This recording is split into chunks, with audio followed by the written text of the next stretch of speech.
Les damos la bienvenida a la serie de programas de Mirador Universitario, organizada por el Seminario Universitario sobre Investigaciones en Hidrocarburos, la Secretaría de Desarrollo Institucional y la Coordinación de Universidad Abierta y Educación Digital.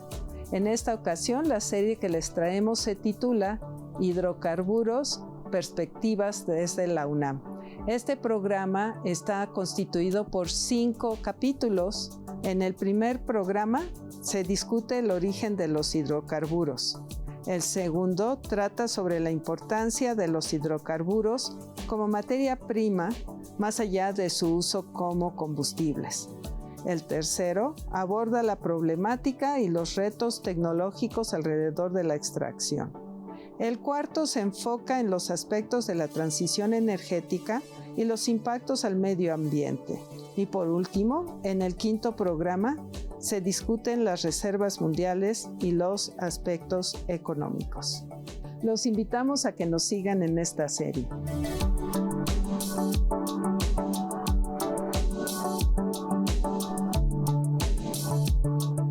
Bienvenidas y bienvenidos a esta primera emisión de la serie Hidrocarburos, una perspectiva desde la UNAM. Agradezco a la doctora Elena Centeno y al Seminario Universitario para Investigación de Hidrocarburos, así como a la CUAED, esta invitación. Tenemos un panel de invitados expertos en el tema. Doctor Ricardo Padilla y Sánchez, profesor titular sede tiempo completo definitivo en la Facultad de Ingeniería, especialista en Geología Estructural y Tectónica. Bienvenido. Gracias. Doctora Sandra Guerrero Moreno, investigadora postdoctoral también en la Facultad de Ingeniería, especialista en yacimientos de hidrocarburos. Bienvenida. Muchas gracias, doctora, y agradezco, y es un placer para mí estar aquí para hablar un poquito, ¿no?, de la historia y el origen de los hidrocarburos. Finalmente, doctor Fernando Núñez Useche, investigador titular B del Instituto de Geología, especialista en formación de rocas generadoras de hidrocarburos. Bienvenido. Gracias por la amable invitación. Saludos a la audiencia. Realmente un placer estar con colegas y poder compartir un poco de nuestro conocimiento. Bueno, pues a continuación vamos a analizar el objetivo de este capítulo, que es el origen de los hidrocarburos, cómo se forman, dónde se forman. Y Ricardo, déjame preguntarte, ¿qué son los hidrocarburos? Con gusto, mira, los hidrocarburos son una mezcla de hidrógeno y carbón. Por otro lado, está el petróleo, que viene de dos raíces latinas, petra y oleum, o sea, aceite petrificado, y que viene siendo una mezcla compleja de hidrocarburos. Ahora, los hidrocarburos se presentan en la naturaleza en fase sólida, en fase líquida o en fase gaseosa. Y se ha planteado sobre ellos cuál es el origen de los mismos, tanto del petróleo como de los hidrocarburos. Se ha planteado un origen inorgánico de los hidrocarburos porque el gas que emiten los volcanes es metano. Y también en las minas hay gases minerales que se conocen con ese nombre como gases minerales. El gas compuesto, los hidrocarburos y el petróleo, voy a hablar un poquito de la fase gaseosa y me voy después a la fase líquida.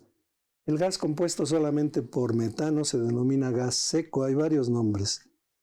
Un gas que tiene 4%, 5% de vapor de agua se conoce como gas húmedo. Un gas disuelto en aceite se llama gas asociado.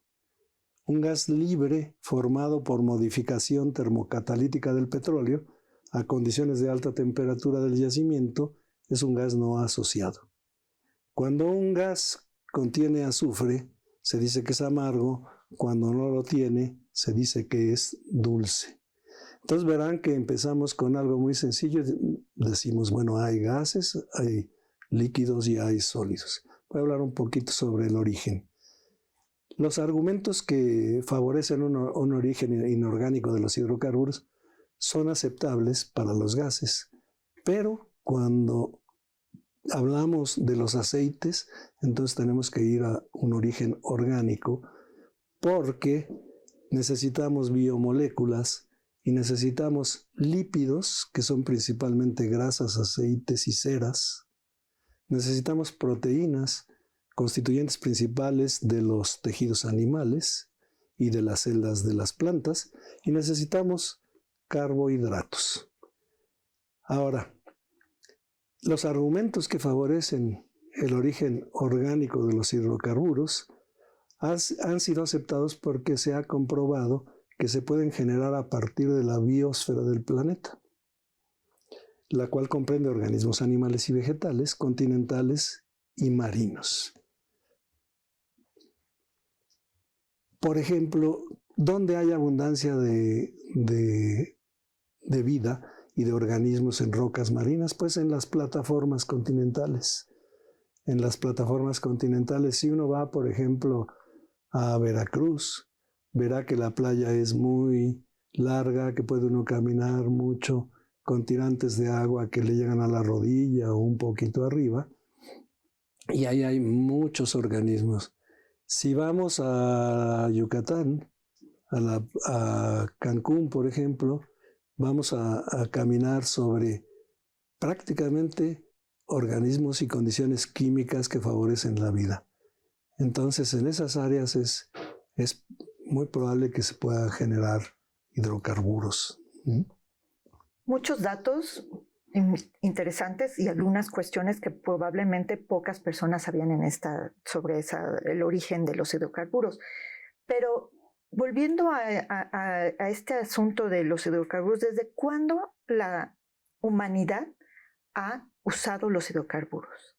Bueno, la humanidad ha usado el hidrocarburo desde hace más de 1000, 2000 años antes de Cristo. De hecho, en la antigua Mesopotamia, unas civilizaciones como los sumerios o los babilonios utilizaban estas emanaciones naturales que veían en las rocas de hidrocarburos, que se conoce como betún, o aquí le conocen como chapopoteras. Ellos utilizaban esto para impermeabilizar sus embarcaciones y también para hacer una especie como mezcla de cemento para construir sus edificaciones. También los egipcios lo utilizaban como procesos de momificación, ¿no? Y alrededor del hidrocarburo o de estas emanaciones naturales de hidrocarburos, algunas civilizaciones, sobre todo en el Medio Oriente, veían estos lugares como lugares muy sagrados, ¿no? Entonces hacían una especie de rituales alrededor de estas emanaciones. Incluso aquí de este lado de América, ¿no? Específicamente en México, antes de la llegada de los españoles también se conocían todos estos brotes de hidrocarburos. De hecho, en la parte norte de Veracruz, hacia Tampico, hacia San Luis Potosí, las civilizaciones como los aztecas lo utilizaban esto, bueno, de hecho, llamaban a esto como chapopotli, de ahí viene el término de chapopoteras, y lo utilizaban para tratar enfermedades de la piel. Y tuvieron que pasar muchos años para conocer un uso de los hidrocarburos como lo sabemos hoy en día, y eso empezó desde la Revolución Industrial, por allá en el siglo XVIII, donde, bueno, con la quema de carbón principalmente, pues se emitía vapor y ese vapor impulsaba toda esta maquinaria, ¿no? Pero el combustible que era más utilizado en ese entonces, en el siglo XVIII, siglo XIX, era el famoso aceite de ballena. Y el problema con el aceite de ballena es que pues empezó a encarecerse, a ser muy escaso, principalmente porque ya esta especie de ballena que se utilizaba empezó pues a colapsar, ¿no? y casi a caer en la extinción.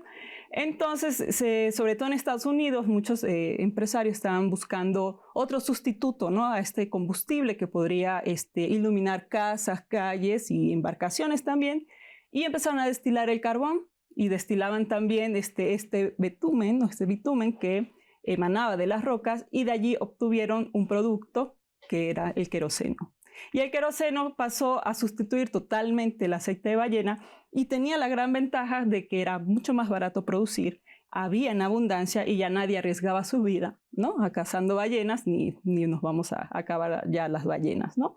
Y también la industria petrolera ya empezó como ya a mandar o a ya ser muy importante en el mundo desde 1859, cuando se perfora en Estados Unidos, en Pensilvania, este primer pozo petrolero, ¿no?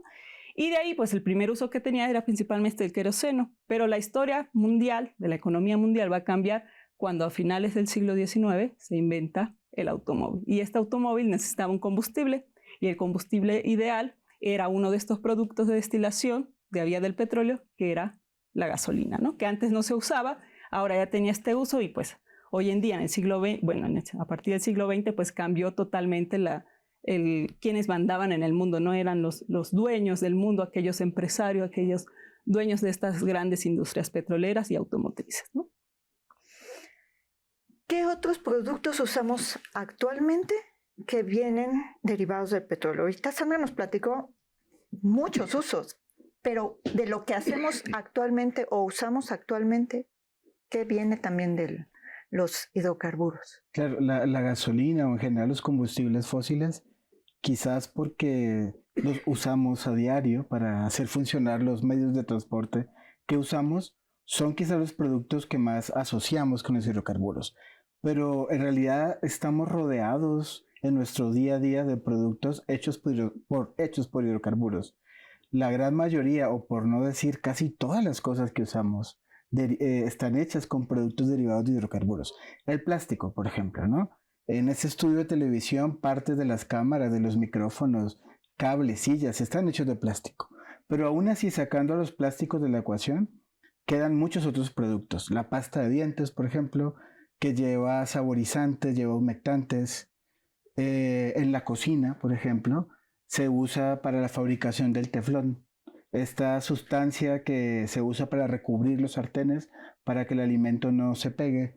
¿Les gusta, por ejemplo, el café descafeinado a ustedes? No. A mí tampoco, la verdad. El café descafeinado, por ejemplo, se descafeína en un proceso químico en el que se usan hidrocarburos. En las prendas de vestir para la confección de fibras sintéticas como poliéster, nylon, en la industria farmacéutica, en las pinturas, etc. Podemos decir realmente que los hidrocarburos son el motor oculto de nuestro modo de vida. Bueno, pues entonces esto ha sido una parte introductoria muy enriquecedora para los que no sabemos muchas cosas o sabemos, pero hay detalles que no teníamos tan presentes en este momento. En este sentido, nos gustaría saber qué piensa nuestra comunidad estudiantil acerca de los hidrocarburos. Los invito a que veamos un sondeo que se ha realizado entre nuestra comunidad.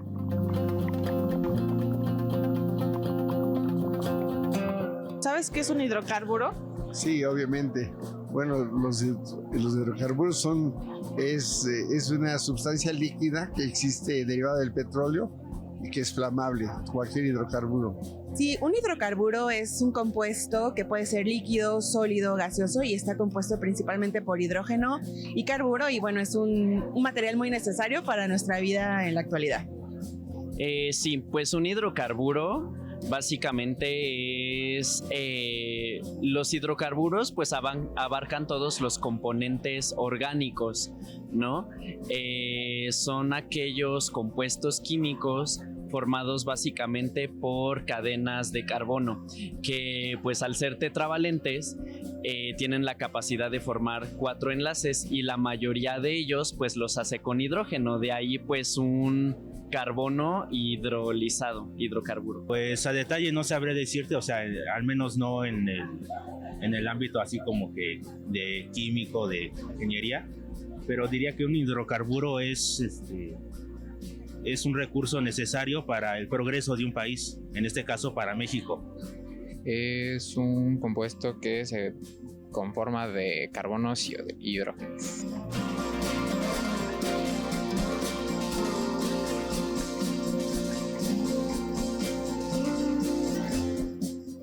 Gracias por seguir con nosotros.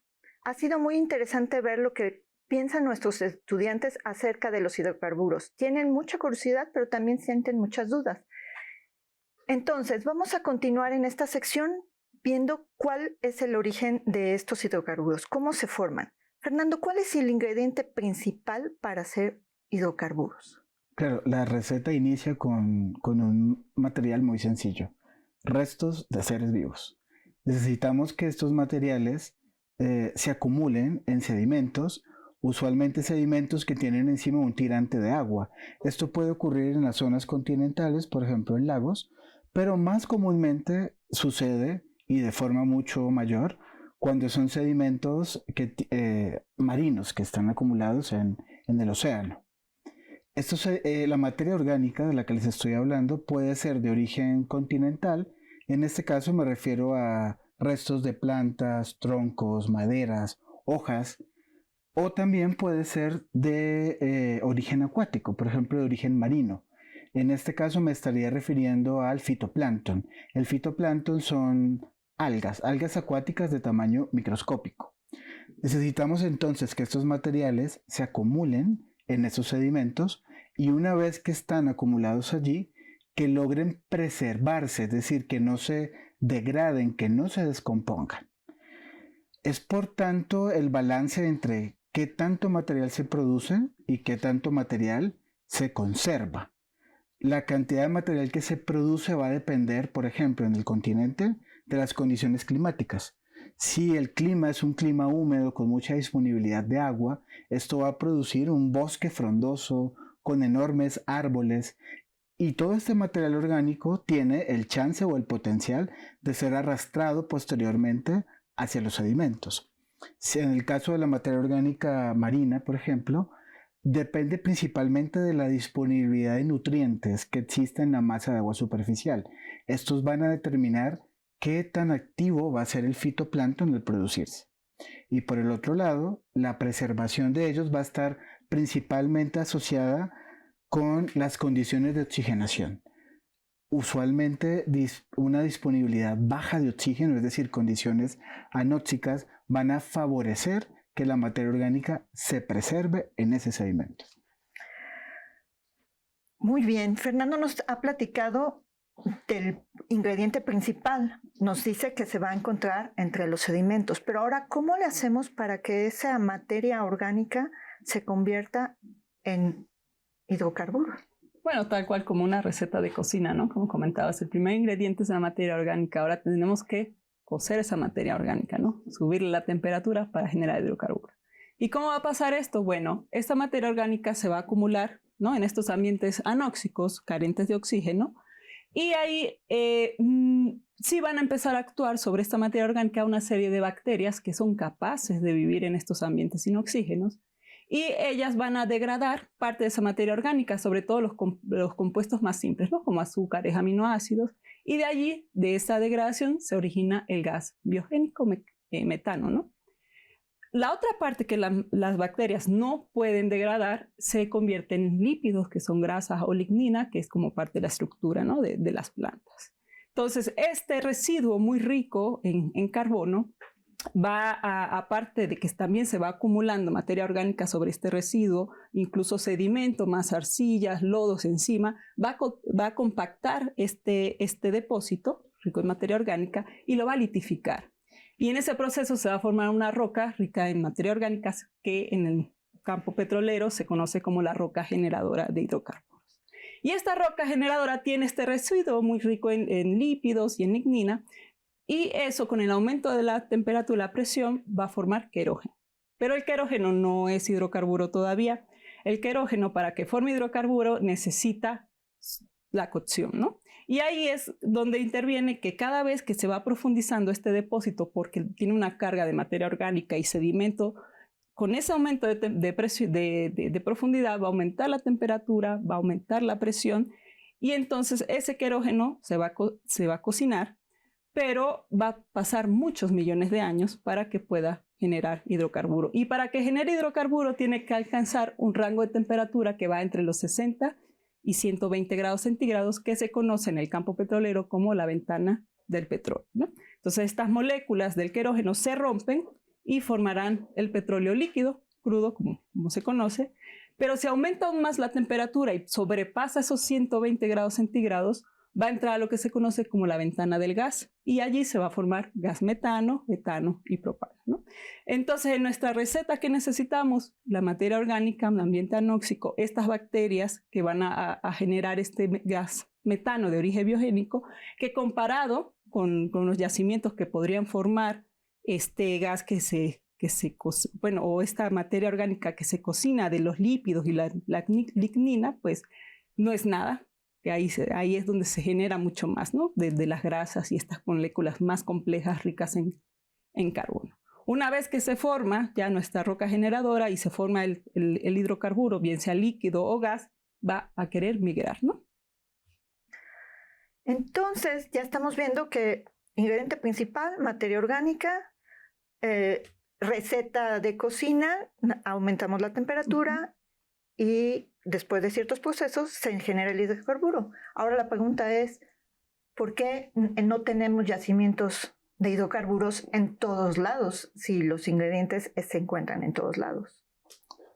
Bueno, la respuesta sería, no están en todos lados porque necesitamos condiciones favorables para la vida y condiciones químicas también para el desarrollo de la vida, y de ahí que muchos de los yacimientos de hidrocarburos y de petróleo estén asociados a rocas bioquímicas. A ver, les doy un ejemplo también sobre dónde buscar y dónde no. Si vemos la historia de la Tierra, hay una etapa de la historia de la Tierra en donde no había vida. Entonces nos preguntaríamos cuándo se inició la vida en nuestro planeta.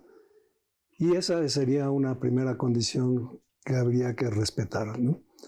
Sabemos que hace mucho tiempo, miles de millones de años, no había vida, que la Tierra se inició después del Big Bang, que la famosa explosión universal, ¿no? Y la Tierra tiene del orden de 4.500 millones de años, y la Tierra primitiva no tenía rocas sedimentarias, no tenía vida, no tenía atmósfera, no tenía hidrosfera, tenía solo rocas extrusivas, volcánicas. Entonces imagínense un planeta así. Antes no lo sabíamos, pero gracias a los viajes que se hicieron, que hizo la sonda Voyager hacia Júpiter, vio en las lunas de Júpiter que había una luna totalmente cubierta de hielo, y ahí supimos que sí había agua en el espacio. Y vio otra luna, esa luna se llamaba Europa, y vio otra luna que estaba completamente cubierta de volcanes. Entonces, esa es Io. Entonces, de ahí surgió la idea, bueno, yo no puedo buscar si no había vida, entonces hay un límite de edad hacia atrás en las rocas para buscar. Otra condición es donde se favorece más el desarrollo de la vida, y es en las zonas ecuatoriales de la Tierra, entre 30 grados latitud norte y 30 grados latitud sur. Ahí los continentes empezaron a separarse después de que se formaron los continentes. Los continentes se mueven, se separan, se alejan, chocan. Entonces, en esa edad, a partir de que hay vida, hay que analizar la paleogeografía del planeta. Y al analizar la paleogeografía del planeta, vamos a ver cómo estaban distribuidas las líneas de costa, etcétera, y dónde había continentes que estuvieron en la zona ecuatorial y quizá hoy estén en la zona norte o sur del planeta. Bueno, pues hemos llegado a la mitad de nuestro programa. Invitamos a la audiencia a interactuar con nosotros. Tenemos algunos obsequios para ustedes. Pueden visitar nuestras redes sociales, llamar por teléfono, mandar correo electrónico. Tenemos 5 libros, 5 agendas, 5 linternas, 5 bolsas sustentables para aquellos que interactúen con nosotros.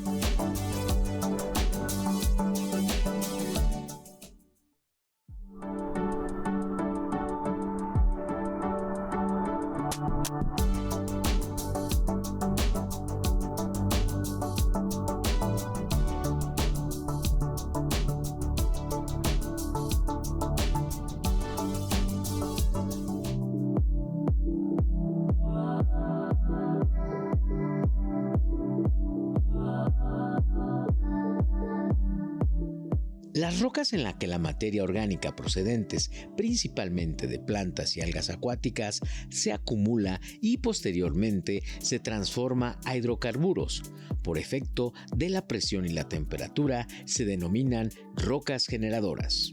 Estas rocas se han formado desde hace 1.600 millones de años, pero la mayor parte de ellas se formaron principalmente a finales del periodo Jurásico, entre 161 y 143 millones de años, y a mediados del periodo Cretácico, entre hace 121 y 98 millones de años. Durante esos lapsos de la historia del planeta, distintos eventos relacionados actuaron en conjunto para aumentar la producción de materia orgánica, su acumulación en los océanos y su preservación en los sedimentos. Un clima cálido con temperaturas de hasta 10 grados centígrados por encima del promedio del actual favoreció mayor erosión de las rocas en los continentes y arrastre de componentes hacia los océanos, incluyendo restos de materia orgánica continental como restos de plantas y de manera disuelta en el agua. La disponibilidad de los nutrientes en el océano se elevó también como resultado de la intensificación de la actividad volcánica submarina.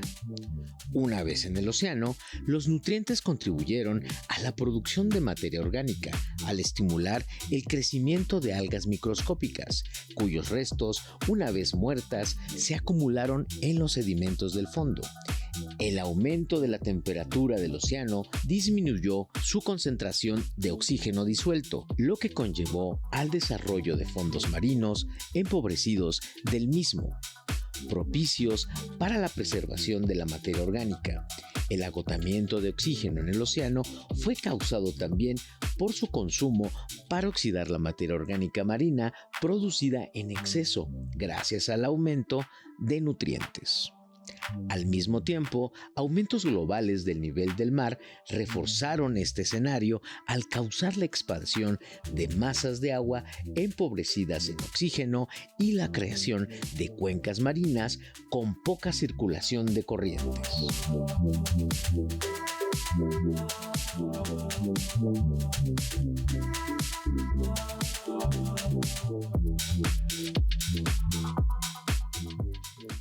Gracias por continuar con nosotros. Hasta el momento hemos revisado qué son los hidrocarburos, para qué se usan y cómo se forman, cuál es su origen. Ahorita vamos a enfocar y vamos a preguntarle a nuestros invitados cómo se localizan los hidrocarburos ya para su explotación futura. Entonces, algunas personas piensan que los hidrocarburos se encuentran en la parte del subsuelo, como en grandes cámaras o en grandes depósitos. ¿Eso es cierto? No del todo. Bueno, sí, mucha gente piensa que a lo mejor allá abajo, tras capas y capas de tierra, lo que hay es una gran alberca, ¿no? Un gran tanque o lagos llenos de hidrocarburos, que simplemente se excava un pozo y de ahí sale, ¿no? El hidrocarburo, y no es así. De hecho, el hidrocarburo está dentro de las mismas rocas, ¿no? Entonces, hablábamos de esta roca generadora muy rica en hidrocarburos, ¿no? Rica en materia orgánica, pero una vez que esta genera el hidrocarburo, ese hidrocarburo tiene que migrar, se tiene que ir de ahí y se va a ir de ahí hasta llegar a otro tipo de roca, donde esta roca tiene unas características muy específicas. Por ejemplo, tiene muchos espacios vacíos que son poros. Y estos poros pues son pequeños microscópicos canales que el hidrocarburo puede meterse ahí, tal cual como una esponja, ¿no? Imagínense una esponja de la cocina que entra agua y es capaz de almacenar el agua en esos espacios vacíos que tiene, ¿no? Una esponja. Bueno, así funciona la Tierra también. Esta roca es capaz de almacenar hidrocarburo y se le conoce en el campo petrolero como roca reservorio de hidrocarburos. Y las rocas reservorios pueden ser de dos tipos principalmente, ¿no? Son de tipo de rocas sedimentarias que se llaman areniscas y calizas, ¿sí? Y las areniscas, como su nombre lo dice, son rocas que están formadas por fragmentos o como por granos de arena, ¿no? Imagínense ir a la playa, tomar un puñito de arena, ¿no? Y si viéramos ese puñito de arena en el microscopio, son muchos granos de arena que entre ellos hay espacios vacíos. Son muy pequeños, pero son millones de espacios vacíos, que son poros. Entonces esas rocas, al ser tan porosas, permite que el hidrocarburo pueda penetrar por ahí y almacenarse en esa parte. Hay otras rocas sedimentarias que se conocen como calizas, que a diferencia de las arenas o areniscas, que son pedazos de granos de arena, estas no, estas son fragmentos de organismos principalmente marinos, ¿no? Y de fósiles principalmente marinos, y son rocas que tienen mucho carbonato de calcio, y este carbonato suele disolverse, es fácil de disolver, es fácil de fracturar, y en esas fracturas, en esos espacios vacíos, pues el petróleo fácilmente puede entrar y almacenarse, ¿no? Entonces, una vez que se almacena, ahora necesitamos que se quede ahí, que no se escape, que no se vaya a ningún lado, ¿no? Y alrededor de esta roca reservorio tiene que haber una roca que es impermeable, que se le conoce en el campo petrolero como roca sello, que va a impedir que este petróleo que ya está ahí se escape hacia la superficie o hacia los lados, ¿no? Claro, a mí me gustaría mencionar que entonces la roca generadora es aquella en la que la materia orgánica se acumuló y luego se transformó a hidrocarburos, ya sea por actividad biológica o por este proceso de cocinado, pero otra entonces sería la roca almacén. El hidrocarburo se puede demorar muchísimo tiempo, millones de años, en ir de una roca a otra, y esto lo hace a través de, por ejemplo, fracturas, fallas, zonas de menor presión que encuentra para lograr llegar y almacenarse en esa otra roca. Ok, entonces, ¿qué criterios utilizan los geólogos, que son los que se dedican a explorar? ¿Cuáles serían los criterios científicos para localizar a estos yacimientos de petróleo? ¿Cómo le hacen para encontrar un yacimiento? Bueno, lo que dijeron aquí mis colegas es muy cierto. Necesitamos distinguir dos tipos de yacimientos, unos los convencionales y los no convencionales. Los convencionales necesitan una roca generadora, una roca almacenadora, pero otras dos condiciones, una roca sello y otra condición que es importantísima. Después de que se generó que la roca generadora ya tiene los hidrocarburos, los expulsa, que haya algo que se llama sincronía y migración. ¿Qué quiere decir eso? Que cuando se forme la trampa, migre el petróleo y se acumule ahí. Si yo tengo una serie de capas horizontales, es difícil que se acumule el petróleo. Puede ser expulsado por fracturas o lo que sea, pero va a continuar hacia áreas de menor presión. Pero si tengo una especie de domo donde las presiones vienen del subsuelo y los fluidos se van moviendo hacia arriba, se puede acumular. Al contrario del agua, el agua se va a acumular en una depresión. Aquí invertimos las presiones y el petróleo se va a acumular en esa especie de domo. Entonces nosotros buscamos esas condiciones, pero ahora déjenme decirles, las rocas generadoras en general que más generaron petróleo en el mundo se formaron entre 172 y 145 millones de años y entre 93.5 y 89.3 millones de años.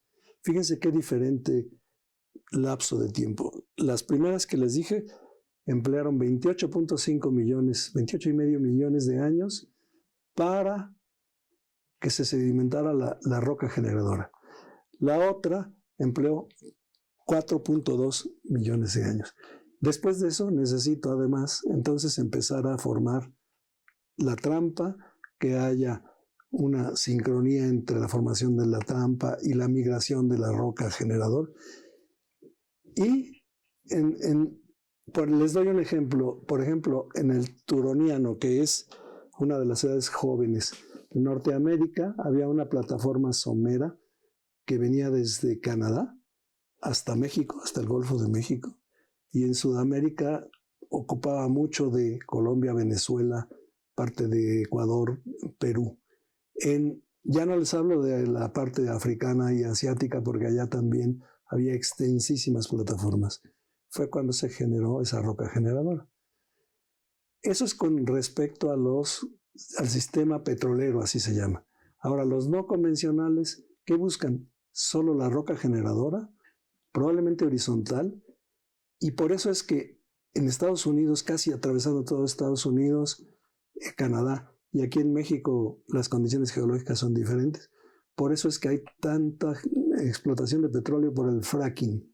Lo que se hace es se perfora a no mucha profundidad también, y se perforan, hacen pozos multilaterales para fracturar la roca y que ceda el petróleo que tenga o el gas. Creo que ahí le dejo porque es un poco más complicado el asunto. ¿El petróleo, así como lo extraen, así lo utilizamos? No, realmente lo que se extrae es como una sopa, ¿no?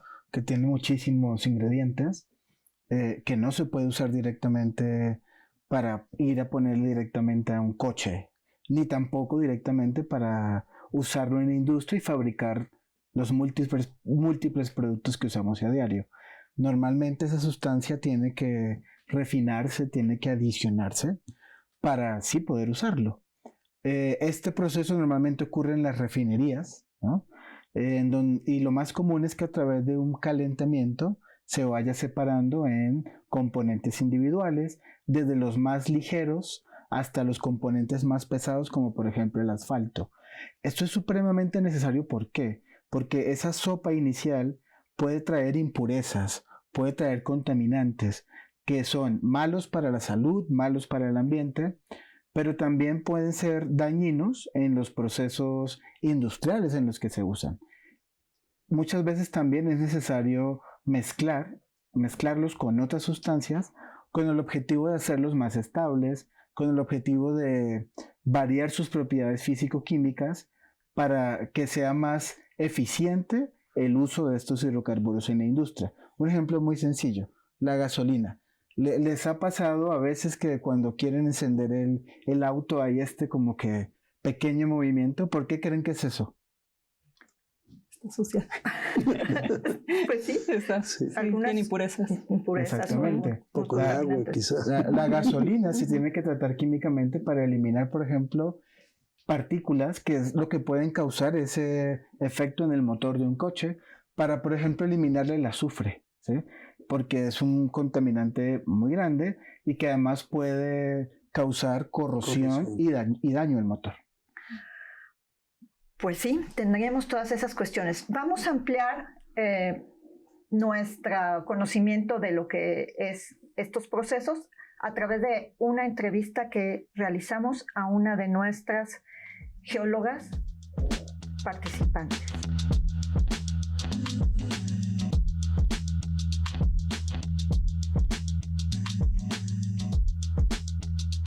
En general, nosotros evaluamos la riqueza orgánica, la calidad y la madurez de las diferentes rocas generadoras y la distribución de estas en cada cuenca. A través del modelado geológico, ya sea 1D, 2D, 3D, dependiendo la complejidad de las áreas, logramos establecer rutas de migración, áreas de interés tanto para aceite como para gas, porque nos permite predecir la calidad del tipo de hidrocarburo que contiene cada una de las áreas propuestas. Hicimos también una campaña muy extensiva para adquirir las energías de activación, las cinéticas, que pertenecen a cada una de las cuencas y que en base a ello es la calidad del hidrocarburo que va a generarse y el cual actualmente se explota. Otra de las actividades es el poder evaluar el potencial petrolero de cada una de estas cuencas sedimentarias y en general tener el contexto regional junto con las demás disciplinas de cuál es el contenido o la importancia de evaluar el potencial petrolero que ofrece México en cada una de las cuencas sedimentarias. Esa es prácticamente la contribución de lo que hace actualmente el área de sistema petrolero y modelado de cuencas. A través de varias de las campañas que se han realizado en México, básicamente desde los años 80 a la actualidad, pues se ha logrado establecer varios de los sistemas petroleros existentes y comprobados en México. Aún así, aunque para muchos, por ejemplo, cuencas del sureste, se puede decir que ya es una cuenca madura, existen retos importantes porque cada vez los hidrocarburos se están encontrando a mayor profundidad. Hay retos de la perforación, retos de las herramientas, retos en el conocimiento geológico y geofísico. Y creo que hay áreas que nos ofrecen aún una riqueza petrolera en todo México. No quiero ahora sí que motivar a las nuevas generaciones a que se preparen. Pemex es una de las empresas que nos permite aplicar los múltiples conocimientos básicos de los cuales nos formamos en la geología. Es de las pocas empresas que también nos ofrece un crecimiento profesional, tanto técnica como en conocimiento. Lo importante es que amemos lo que hacemos, que amemos y hagamos con gusto nuestro trabajo para beneficio no solo de nivel personal, sino a beneficio de las comunidades y al beneficio de toda una nación como lo es México.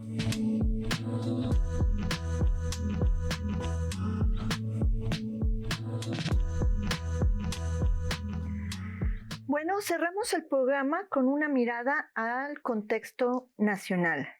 Quiero preguntarles, ¿dónde se encuentran los principales yacimientos petroleros en México y cuándo inicia esa explotación del petróleo en nuestro país? Bueno, vamos primero por el principio, ¿no? ¿Cuándo inició toda esta explotación? O ¿cuándo México empezó a depender del hidrocarburo, ¿no? Y entonces vámonos a hablar un poquito de historia, que pues todo empezó desde el año 1863 con digamos, auge que había del uso del queroseno para la iluminación, pues aquí en México también llamó mucho la atención. Y ya se había reportado aquí que habían estas chapopoteras, ¿no? Entonces muchos, sobre todo estos exploradores gringos, vinieron a México y empezaron a hacer diferentes perforaciones, diferentes pozos, sin mucho éxito, pero entre 1866 y 1899, a través de estas exploraciones, lo importante fue que en el 99 se publica el primer mapa geológico de México, ¿no? Pero la historia de la industria petrolera en México va a cambiar en el año de 1904, cuando un reconocidísimo geólogo llamado Ezequiel Ordóñez, él le recomienda a una de estas empresas estadounidenses que tienen que perforar un pozo cerca de estas chapopoteras que se encontraban en un cerro que se llama Cerro de la Pez, hacia San Luis Potosí, límites con Veracruz, en el municipio de Lébano, Veracruz, ¿no? Y resulta que fue muy productivo, entonces esto empieza a poner a México en este mapa de como uno de los, como un país que puede ser potencial, ¿no? Para explorar y explotar hidrocarburos. Y fue así en 1910, 1916, si revisamos el contexto histórico, vemos que hay unas fotos muy bonitas, bueno, ni tan bonitas, porque se ve que en estos años ocurrieron dos explosiones de uno de estos pozos muy famosas. Una fue el Potrero del Llano y el Cerro Azul, que estos se encontraban más o menos hacia el norte de Veracruz, en una laguna que se llama Tamiagua, por ahí en esas cercanías. Y entonces fue importante porque puso a México en este mapa, ¿no? Entonces empezó a explorarse mucho más y a explotarse el hidrocarburo con pues, fines económicos. ¿Cuál fue el detalle? ¿Cuál fue el problema? Que quienes estaban enriqueciendo con esta explotación eran empresas y personas extranjeras, principalmente estadounidenses y británicos.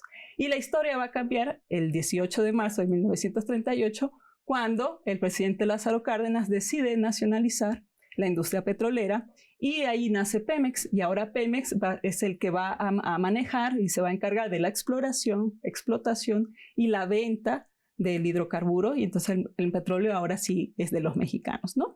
Y entonces pasaron los años, en los años 60, los años 70, hubo pues muy buena producción de hidrocarburo. De hecho, México pasó a ser una de las potencias mundiales por detrás de Estados Unidos, y la historia cambia para bien, por supuesto, cuando en el año de 79 se descubre el famoso yacimiento, o este mega yacimiento que es Cantarell, ¿no? Y fue una historia muy curiosa porque fue un pescador el que notificó, ¿no? De que él había visto pescando esta mancha de hidrocarburo, ¿no? En la zona de Campeche, y se la notificó a los ingenieros de Pemex y fueron a explorar, y resultó ser un super yacimiento de hidrocarburos. Y bueno, pasaron décadas y México dependía de este yacimiento, ¿no? La economía mexicana dependió de este yacimiento hasta finales de los 90, ¿no?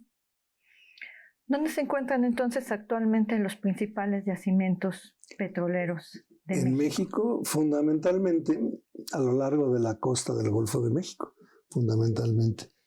Y un dato adicional, este pescador Rudecindo Cantarell encontró una chapapotera gigante, pero en el mar. Y eso fue lo que reportó al ingeniero Javier Meneses de Gives, que era el encargado en esa ocasión de esto. Fue tan importante, ahora hablo de los demás, pero voy a hablar de Cantarell, porque Cantarell es muy atípico. Tiene en su parte alta producción de crudo pesado. Y abajo hay otra estructura que se llama Sigil, que tiene crudo ligero. Entonces, la parte alta que produce crudo más pesado llegó a producir 1.3 millones de barriles diarios en el 2004. Wow. Hoy la producción de todos los 200 y tantos, casi 300 campos que tenemos en México, producen lo mismo. Cantarell producía más, llegó a producir 1.5 millones de barriles. Bueno, pero ¿dónde están todos estos campos? Bueno, podemos hablar así. Tenemos algunos campos en Chihuahua, principalmente de gas y crudo. Tenemos campos en Sabinas también de gas y crudo. Y luego nos vamos hacia un poco más hacia el Golfo de México, hacia la cuenca de Burgos, Tamaulipas, parte de Nuevo León, Veracruz. Y ahí tenemos principalmente yacimientos de gas. Esta franja de yacimientos de gas se continúa hacia Texas y hacia Luisiana. Bueno, vamos un poquito más hacia el sur y tenemos la cuenca de Tampico-Misantla, que es la cuenca donde se descubrieron los primeros pozos y donde aún hay una chapapotera ahí por la laguna que está abajito al sur de Tampico. Y hay una chapapotera que se ve como un volcán pequeño de crudo, de chapapote prácticamente, ¿no? Luego, de Tampico-Misantla está hacia el oeste y sur, está en la franja de Chicontepec. Que la franja de Chicontepec tiene una particularidad. No voy a decir nombres de compañías, pero les platico. En algún momento se le dieron 1,000 pozos a una compañía, se le dieron otros 1,000 pozos a otra compañía, pensando que entre más pozos perforaran Pemex, se iba a producir más. Bueno, eran pozos de $1 millón o $2 millones cada pozo, entonces hagan cuentas cuál era el negocio que creíamos que ya no existía, pero sí existía. Bueno, ese es Chicontepec, pero hoy Chicontepec con varios miles de pozos produce menos que al principio. Después de Chicontepec tenemos la cuenca de Veracruz, que produce poquito, la salina del Istmo y la de la zona marina, Pilar de Acal, en fin. Bueno, pues nos acercamos a la conclusión de nuestro programa. Me gustaría saber cuáles son sus reflexiones desde la academia acerca de lo que hemos platicado en esta sesión. Ricardo. Doctor, sí, yo terminaría con una frase muy corta y no muy alegre. Diría que el futuro es poco halagador si la explotación es mayor que el descubrimiento de los yacimientos. Lo cual manda un mensaje: inviertan en la exploración, porque si no exploran, no van a tener que explotar. Sí, a mí me gustaría hacer una reflexión más enfocada al cambio climático, ¿no? Entonces yo creo que tenemos todos que hacer un esfuerzo, y cuando digo todos es gobierno, naciones que dependen ahorita mucho de hidrocarburos, tienen que dar ya ahora ese paso a hacer ya la transición energética, ¿no? A modificar su modelo energético, su dependencia de los hidrocarburos, porque es evidente que actualmente pues, el calentamiento global nos está atacando y va a seguir incrementando la temperatura global de la Tierra, y se van a seguir viendo estos estas inundaciones, estas sequías y todos estos cambios que hemos estado viviendo hoy en día, ¿no? Entonces es importante ya empezar a hablar de la transición energética a energías limpias.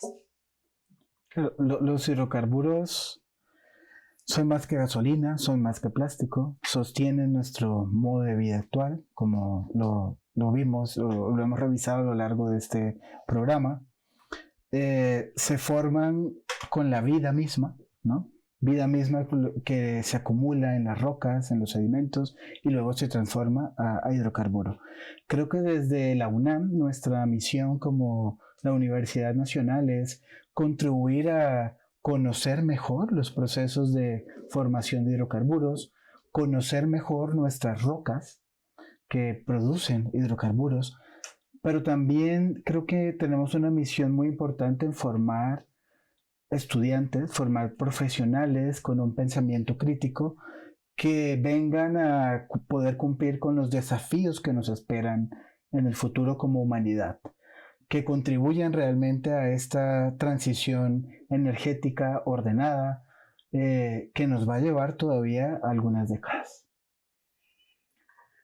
Pues con estas reflexiones cerramos este episodio. Agradezco a nuestra invitada, a nuestros invitados por compartir sus conocimientos con nosotros. Quédense con nosotros para que vean un nuevo episodio de esta serie, Los hidrocarburos, una perspectiva desde la UNAM.